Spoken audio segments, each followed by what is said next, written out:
ஒரு பேரு The King சென்னைக்கு வராரு. மறைக்காயர். யார் இவர்? Purity you can feel. Intention you can carry.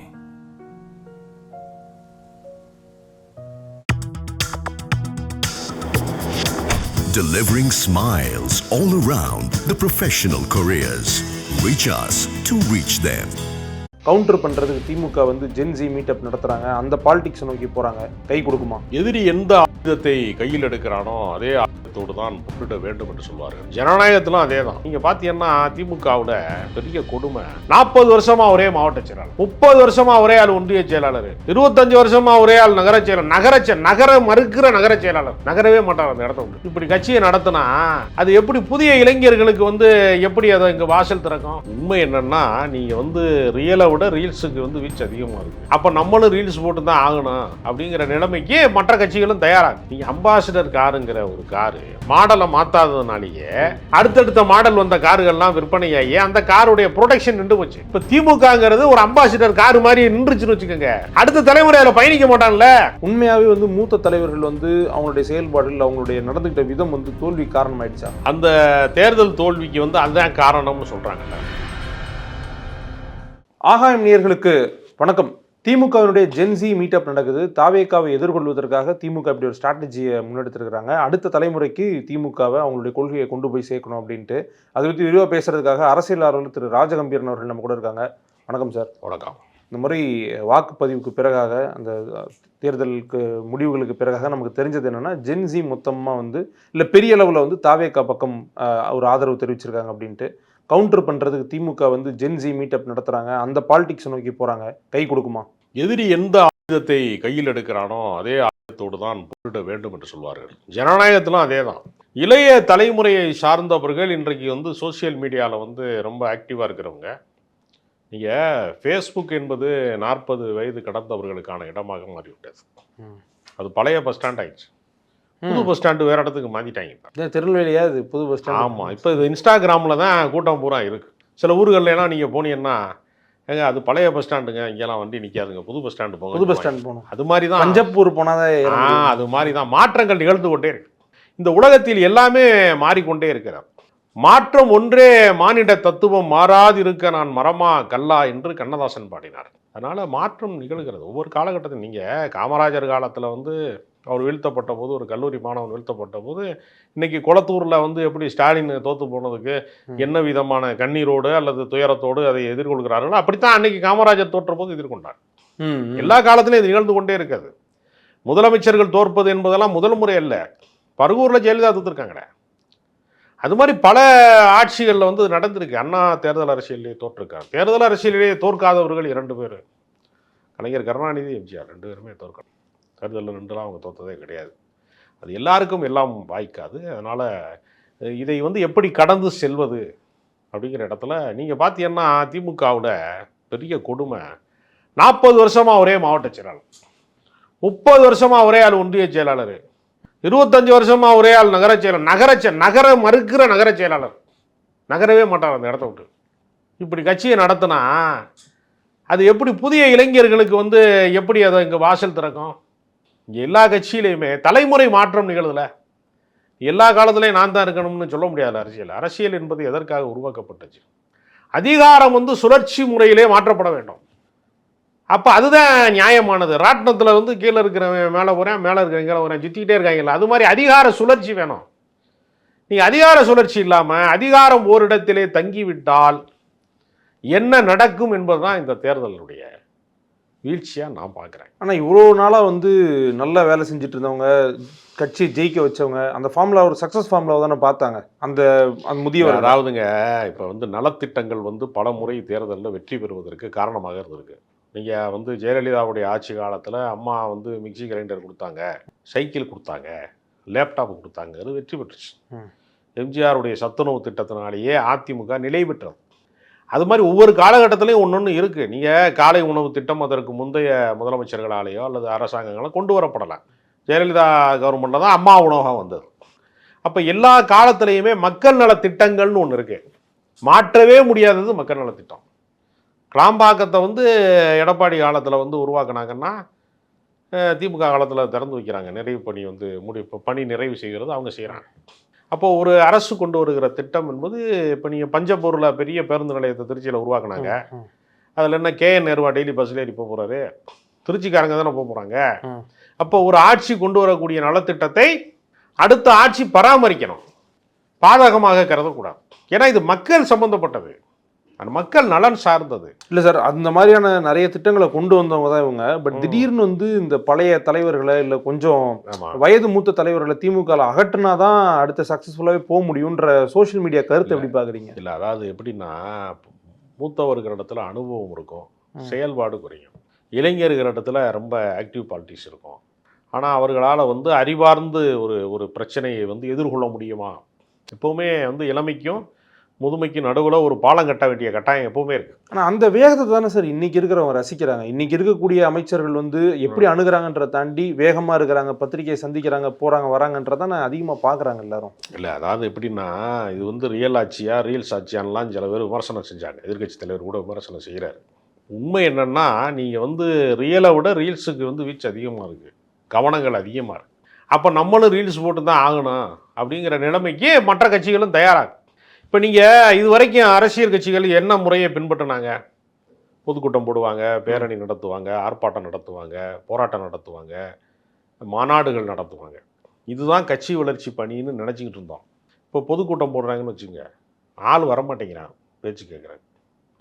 பெரிய சிறப்பு பேச்சாளர்னு ஒரு ஆளை வந்து சென்னையிலேருந்து கூட்டிகிட்டு போய் மதுரை திருநெல்வேலி மாதிரி ஒரு ஊரில் கூட்டிகிட்டு போய் 20 நிமிஷம் பேச வைக்கிறாங்க. இப்போ அதுலேயே 15 நிமிஷத்துலேயே முடிச்சிருங்கன்னு சீட்டு கொடுக்குறாங்க. அப்போ சிறப்பு பேச்சாளர்னால ஒரு காலத்தில் வந்து நீங்கள் வந்து 2 மணி நேரம் 3 மணி நேரம் கூட்டம் கேட்ட காலம் ஒன்று இருந்துச்சு. விடிய விடிய போகும். ஆமாம், அப்படிலாம் இருந்துச்சு. கூட்டம் கேட்பதற்கென்று ஒரு பெரும், அப்போ நீங்கள் வந்து ஒரு இடத்துல ஒரு சிறப்பு பேச்சாளர் வந்து பொதுக்கூட்டத்தில் சிறப்புரை ஆற்றுறாரு அப்படின்னா அந்த பகுதியில் இருக்கக்கூடிய திரையரங்கங்களில் கூட்டம் குறைஞ்சிரும். அப்படிப்பட்ட ஸ்டார் பேச்சாளர்கள்லாம் உண்டு. இப்போ என்ன ஆயிடுச்சுன்னா, அதையெல்லாம் கேட்கறதுக்கு யாரும் தயாராக இல்லை.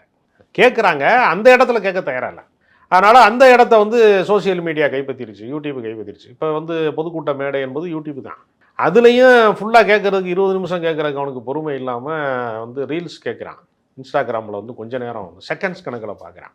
அப்போ ஒரு தலைமுறைக்கு வந்து கிட்டத்தட்ட வந்து பொறுமை இழந்துட்டாங்க. 3 மணி நேரம் சினிமா பார்க்குறது அவனுக்கு சில பேரால் முடியாமல் இருக்கு. இப்போ இனியா அவ்வளோ நேரம் படம் அப்படிங்கிறான்.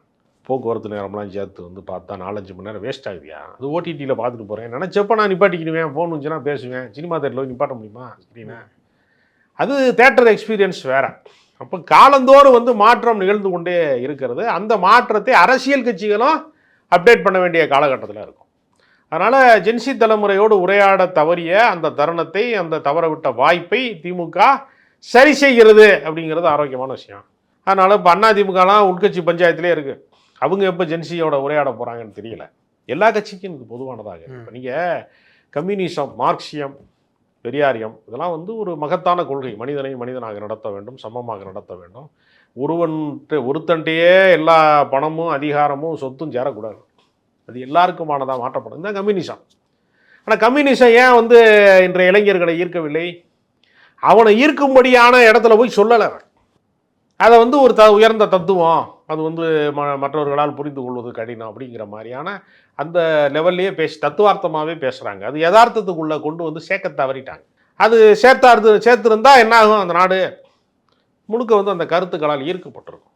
அதனால் அரசியல் படுத்துவதிலே இன்றைய வந்து அணுகுமுறைகள் மாற்றம் தேவை என்பதை எல்லா பெரிய அரசியல் கட்சிகளும் உணர தொடங்கி விட்டதுன்னு நான் நினைக்கிறேன். ஓகே, இப்போ ஜென்சிகிட்ட பேசணும், ஜென்சியை வந்து சந்திக்கணும்னு திமுக நினைக்கிறாங்க. ஆனால் அவங்களுக்கு இருக்கக்கூடிய சவாலே என்ன அப்படின்னா, தனியாக பேசாமல் தனியாக ஆர்கனைஸ் பண்ணாமல் ஆல்ரெடி டிவிக்கு பக்கத்தில் ஜென்சி இளைஞர்கள் நிறைய பேர் இருக்கிறத பார்க்க முடியுது. அது மேற்கொண்டு பெரிய சவால் இல்லையா? புதுசாக உருவாக இல்லை, அப்படி கிடையாது. ஒருத்தன் சிந்தித்து கொண்டே இருக்கிற போது ஒரே நிலைப்பாட்டில் இருக்க மாட்டான். இப்போ நீங்கள் வந்து சீமானுக்கு பெருங்கூட்டம் கூடிச்சு, சோசியல் மீடியாவில் வந்து அவங்க பெரிய தாக்கத்தை உருவாக்குனாங்க. அண்ணாமலைக்கு மிகப்பெரிய அளவில் சோசியல் மீடியாவில் ஒரு பெரிய ஃபேன்ஸ் கிளப்லாம் இருந்துச்சு. இப்படி அவர் வந்து வார் ரூம்லாம் நடத்தினார். எல்லா தலைவர்களும் அட்டன் பண்ணியிருக்காங்க. இந்த சதவீதம் தான் அவங்க 10%, 8% அப்படி இருந்தாங்க. இவர் 35% வந்ததுனால முதன்மை கட்சியாக மாறிட்டார்.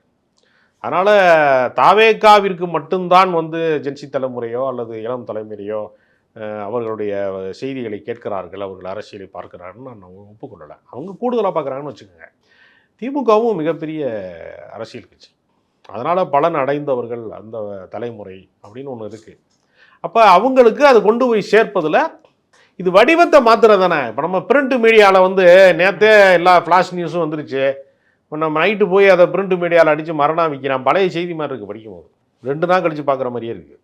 பழைய செய்தி மாதிரி இருக்குது பேப்பர் படிக்கும். அப்போ பிரிண்ட் மீடியாக்கள் வந்து இன்றைக்கி வந்து ரொம்ப தாமதமாக சென்று சேர்க்கிற வாகனமாக மாறிடுச்சு. முன்னாடி தந்தி அடித்தாங்க அவசரத்துக்கு, அவர் ரொம்ப சீரியஸாக இருக்கார், புறப்பட்டு வாங்கம்பாங்க, வெளியூர் வருகிறாரு. இப்போ தந்தியே நின்று வச்சு.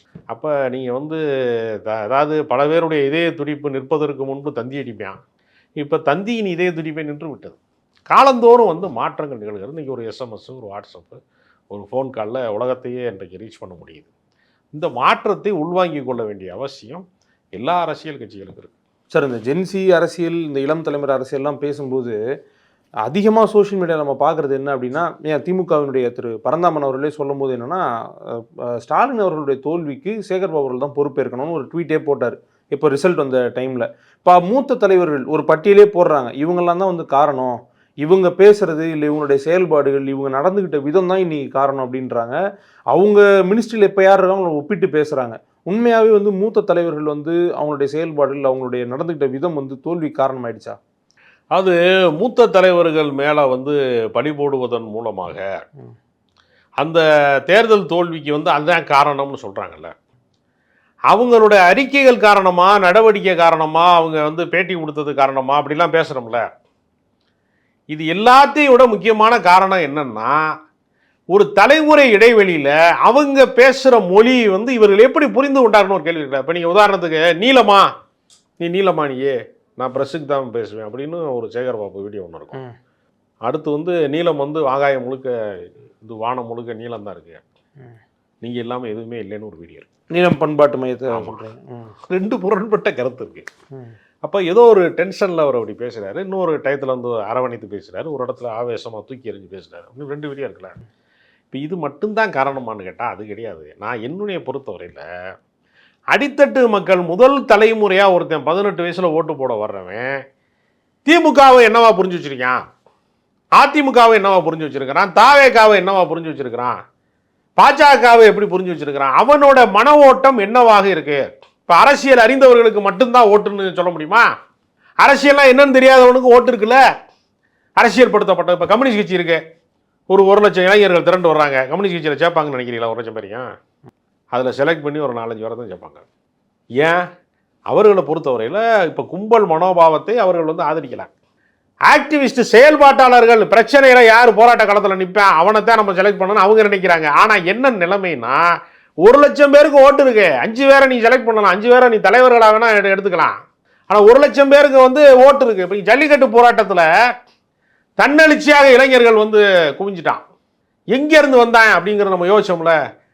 அதை வந்து கவனிக்க தவறி விட்டது அரசியல் கட்சியெல்லாம். இப்போ தன்னெழுச்சியாக ஒரு பீச் முழுக்க வந்து கடலுக்கு போட்டியாக ஒரு மனித கடலே உருவாயிருச்சுன்னு சொல்கிற மாதிரி ஒரு பெருங்கூட்டம் உருவானப்ப இவர்கள் ஏன் இதே மாதிரி ஒரு தன்னெழுச்சியோடு ஒரு ஆட்சி மாற்றத்தை நிகழ்த்த மாட்டார்கள், ஏன் ஒரு மாற்றத்தை அவர்களால் உருவாக்க முடியாது என்கிற இடத்தை நோக்கி அவர்கள் நகர்வார்கள் என்பதே எந்த பெரிய அரசியல் கட்சியும் நினச்சி பார்க்கலாம். ஏதோ கூடினார்கள், கலைந்தார்கள், உதிரிகளாக ஒன்று கூடினார்கள், உதிரிகளாக வெளியேறிட்டார்கள் அப்படின்னு நினச்சிட்டான். அப்போ கற்றுக்கொள்ள வேண்டிய இடம் எங்கே இருக்குன்னா, நான் சொல்கிறத நீ கேளு அப்படின்னு தலைவன் சொன்ன இடம் இருக்குல்ல, அந்த இடம் மாறி தொண்டர்கள் என்ன சொல்கிறார்களோ அதை தலைவன் கேளு அப்படிங்கிற இடத்தை நோக்கி அரசியல் மாறி இருக்கு. இல்லை இவங்களால வந்து சிக்கல்னு சொல்கிறீங்களா அந்த மூத்த தலைவர்களால், இல்லை ஓகேன்னு சொல்கிறீங்களா? எங்க இப்போ உங்கள் அப்பா போட்ட சட்டையை நீங்கள் போட சொன்னா போடுவீங்களா? பழசாக இருக்குது ஃபேஷன். பழசுங்கிறது என்னென்ன நான் சொல்கிறது என்ன, அந்த மாடலை நான் சொல்கிறது அவர் சட்டை தான் அவுட் ஆஃப் ஃபேஷனாக இருக்குன்னு ஃபீல் பண்ண போட மாட்டீங்க.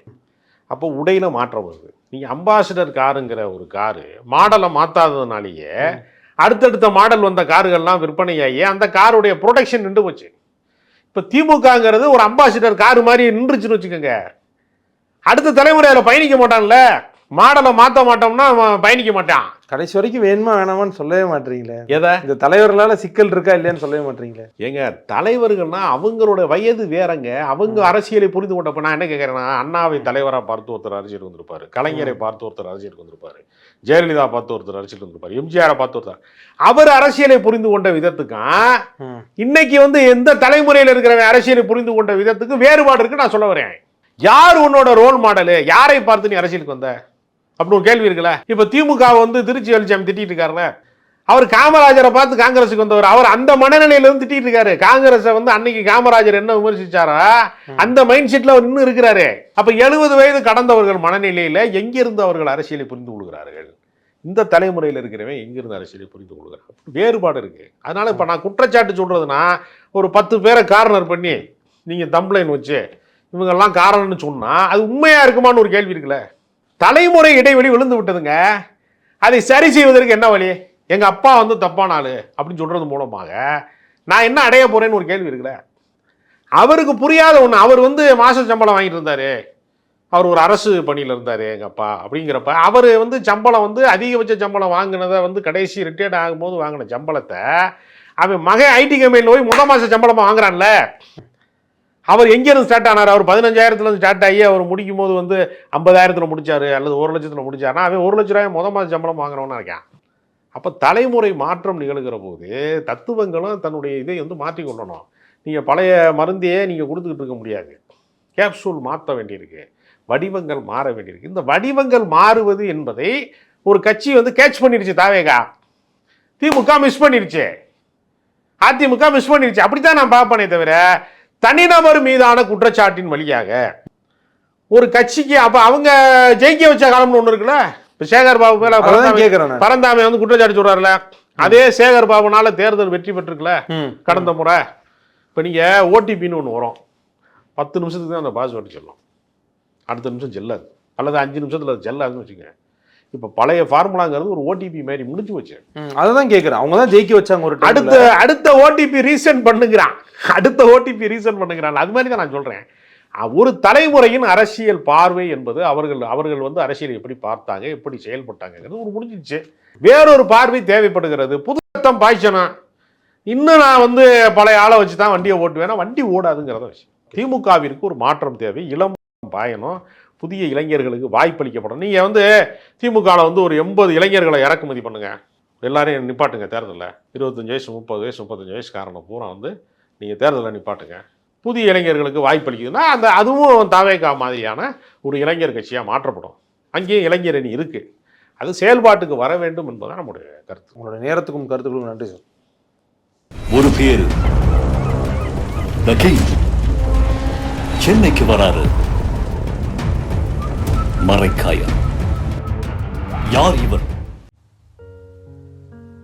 Purity you can feel. Intention you can carry.